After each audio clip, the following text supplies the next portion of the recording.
Hi all, welcome back to IOtopia by Kivin Sudhakaran. India ലോകത്തെ ഏറ്റവും വലിയ ജനാധിപത്യ രാജ്യം. ആ രാജ്യം ഇനിയും വരാൻ പോകുന്ന ദിവസങ്ങളിൽ ഒരു ഇലക്ഷനെ നേരിടാൻ പോവുകയാണ്.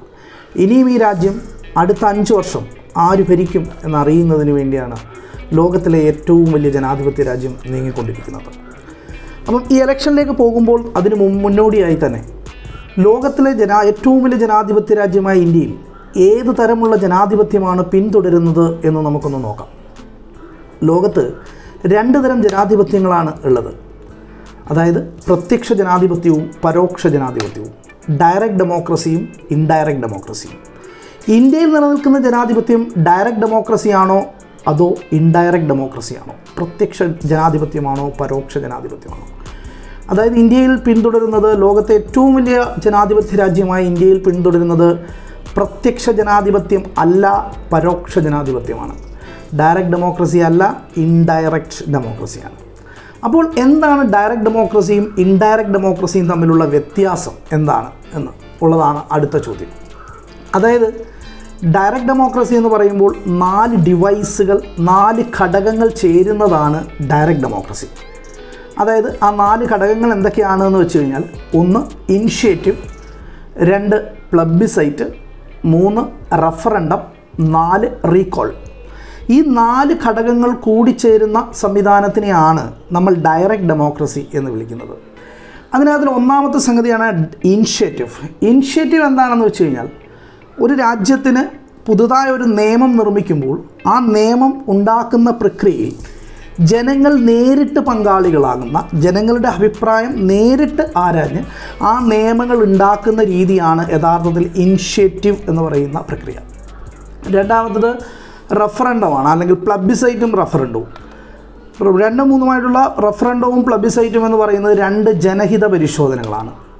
ഒരു രാജ്യത്തിൻ്റെ ഉള്ളിൽ നടക്കുന്ന പ്രശ്നങ്ങൾ, അതായത് ഒരു പൊളിറ്റിക്കൽ ഇഷ്യൂ ആയിക്കോട്ടെ, സോഷ്യൽ ഇഷ്യൂ ആയിക്കോട്ടെ, എന്തുമാകാം, അതിനെ അതാത് പ്രദേശത്തെ ജനങ്ങളുടെ ഹിതമനുസരിച്ച് കൈകാര്യം ചെയ്യുന്ന സംവിധാനമാണ് യഥാർത്ഥത്തിൽ റഫറൻഡം എന്ന് പറയുന്നത്.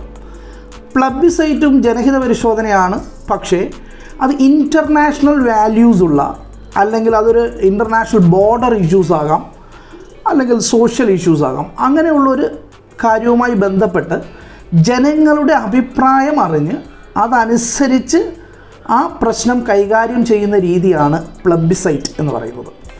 പിന്നീടുള്ളത് രസകരമായ ഒരു സംഗതിയാണ് റീകോൾ. റീകോൾ എന്ന് പറഞ്ഞു കഴിഞ്ഞാൽ, ഒരു ജനപ്രതിനിധി തെരഞ്ഞെടുത്ത് പോയി കഴിഞ്ഞതിന് ശേഷം ജനങ്ങളുടെ ഹിതത്തിനനുസരിച്ചല്ല പ്രവർത്തിക്കുന്നത് എങ്കിൽ ആ ജനങ്ങൾക്ക് ആ ജനപ്രതിനിധികളെ തിരിച്ചു വിളിക്കാനുള്ള അവകാശമുണ്ട്. ഇതിനെയാണ് നമ്മൾ റീകോൾ എന്ന് പറയുന്നത്. അപ്പം initiative, referendum, plebiscite and recall, ഈ 4 ഘടകങ്ങൾ ചേരുന്ന ജനാധിപത്യമാണ് ഡയറക്റ്റ് ഡെമോക്രസി. ഇതല്ല ഇന്ത്യയിൽ ഫോളോ ചെയ്യുന്നത്. ഇന്ത്യയിൽ ഫോളോ ചെയ്യുന്നത് ഇൻഡയറക്റ്റ് ഡെമോക്രസിയാണ്. ഈ ഇൻഡയറക്റ്റ് ഡെമോക്രസിയിൽ എന്താണ് നടക്കുന്നത് എന്ന് ചോദിച്ചാൽ, നമ്മൾ ഈ പറഞ്ഞ കാര്യങ്ങളെല്ലാം ആയിക്കോട്ടെ, നിയമനിർമ്മാണമായിക്കോട്ടെ, പ്രശ്നങ്ങൾ കൈകാര്യം ചെയ്യുന്ന രീതികളായിക്കോട്ടെ, എന്തുമായിക്കോട്ടെ, ഈ കാര്യങ്ങളെല്ലാം ചെയ്യുന്നത് നമ്മൾ തിരഞ്ഞെടുത്ത് വിടുന്ന ജനപ്രതിനിധികളാണ്. അത് നമ്മളെ പ്രതിനിധീകരിച്ച ഒരാൾ പോവുകയാണ്, അവരാണ് നമുക്ക് വേണ്ടിയുള്ള എല്ലാ കാര്യങ്ങളും ചെയ്യുന്നത്. അതുകൊണ്ടാണ് അതിനെ ഇൻഡയറക്റ്റ് ഡെമോക്രസി എന്ന് വിളിക്കുന്നത്. ആ ഇൻഡയറക്റ്റ് ഡെമോക്രസിയെ വേറൊരു പേരിലും അറിയപ്പെടും, റെപ്രസെൻറ്റേറ്റീവ് ഡെമോക്രസി. ഇതാണ് ഡയറക്റ്റ് ഡെമോക്രസിയും ഇൻഡയറക്റ്റ് ഡെമോക്രസിയും തമ്മിലുള്ള വ്യത്യാസം. ഡയറക്റ്റ് ഡെമോക്രസി ഫോളോ ചെയ്യുന്ന രാജ്യമെന്ന് പറയുന്നത് സ്വിറ്റ്സർലൻഡാണ്. അപ്പം ഒരു കാര്യം ഓർമ്മയിൽ വെക്കുക, ലോകത്തിലെ ഏറ്റവും വലിയ ജനാധിപത്യ രാജ്യമായ ഇന്ത്യയിൽ ഫോളോ ചെയ്യുന്നത് പ്രത്യക്ഷ ജനാധിപത്യമല്ല, പരോക്ഷ ജനാധിപത്യമാണ്. ഓക്കെ, ഇതുപോലെ തന്നെ പുതിയൊരു വീഡിയോയ്ക്കായി കാത്തിരിക്കുക. Now signing off, Kevin Sudhakaran, IOtopia.